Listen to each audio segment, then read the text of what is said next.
जयपुर के भवानी निकेतन परिसर में डॉक्टर बी.आर. अम्बेडकर जयंती समारोह का आयोजन किया गया, जिसमें मुख्यमंत्री भजनलाल शर्मा शामिल हुए। इस अवसर पर मुख्यमंत्री ने डॉक्टर भीमराव अम्बेडकर की 135वीं जयंती पर उन्हें नमन किया। अपने संबोधन में उन्होंने कहा कि यह दिन सामाजिक न्याय, समानता और संवैधानिक मूल्यों की पुनर्स्थापना का प्रतीक है। उन्होंने बाबा साहब के विचारों को याद करते हुए कहा कि उन्होंने छुआछूत की जंजीरों को तोड़कर हर भारतीय को बराबरी का अधिकार दिलाया। मुख्यमंत्री ने अंबेडकर को महान समाज सुधारक बताते हुए कहा कि सरकार की प्राथमिकता अंतिम पंक्ति में खड़े व्यक्ति तक विकास पहुंचाना है। उन्होंने कहा कि वंचित और पिछड़े वर्ग का उत्थान सरकार की नैतिक जिम्मेदारी है। आज हमें बड़ी खुशी है कि बाबा साहब का 135वां जयंती हम मना रहे हैं। मैं भारत के महान सपूत, हमारे संविधान के शिल्पकार तथा सामाजिक न्याय के महान नायक भारत रत्न डॉक्टर भीमराव अम्बेडकर जी को उनकी जयंती पर कोट कोट नमन करता हूं, उनको श्रद्धा सुमन अर्पित करता हूं।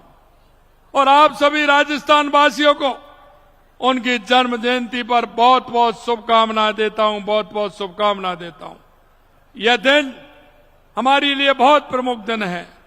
यह सामाजिक न्याय, समानता और संवैधानिक मूल्यों की पुनः स्थापना का प्रतीक भी है।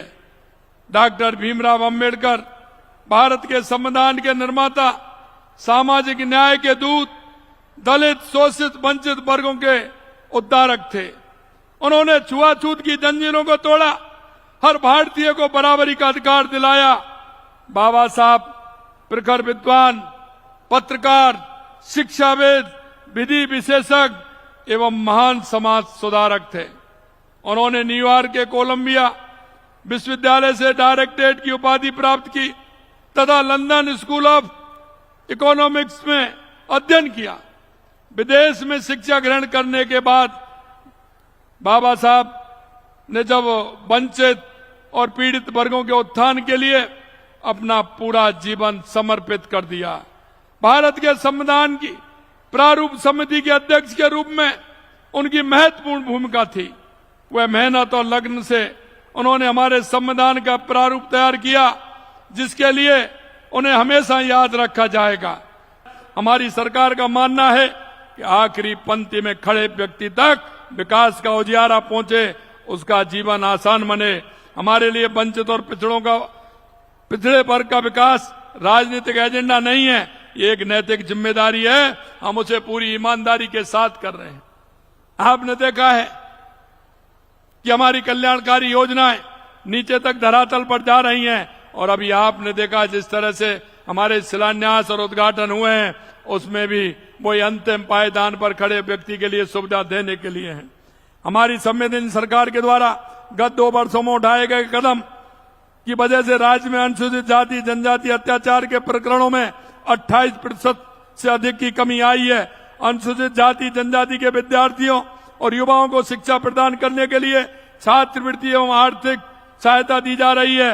शिक्षा के लिए अनुसूचित जाति उत्तर मैट्रिक छात्रवृत्ति योजना अंतर्गत 292 करोड़ रुपए देकर 3,75,000 विद्यार्थियों को सहायता प्रदान की गई है।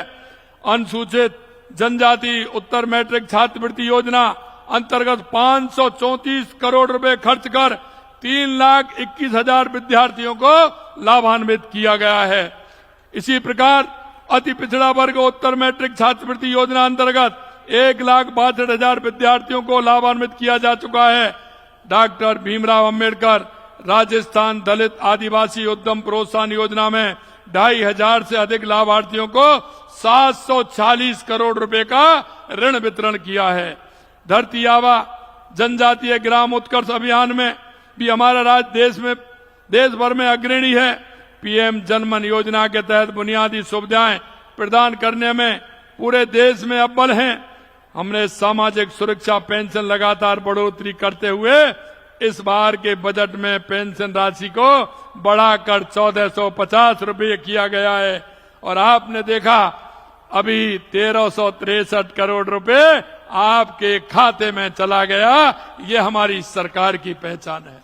हमें बाबा साहब के विचारों को बढ़ाते हुए मजबूती प्रदान करनी है। यही मैं कहना चाहता हूं। आप सभी इतनी बड़ी संख्या में आए, आप सभी को बहुत बहुत धन्यवाद।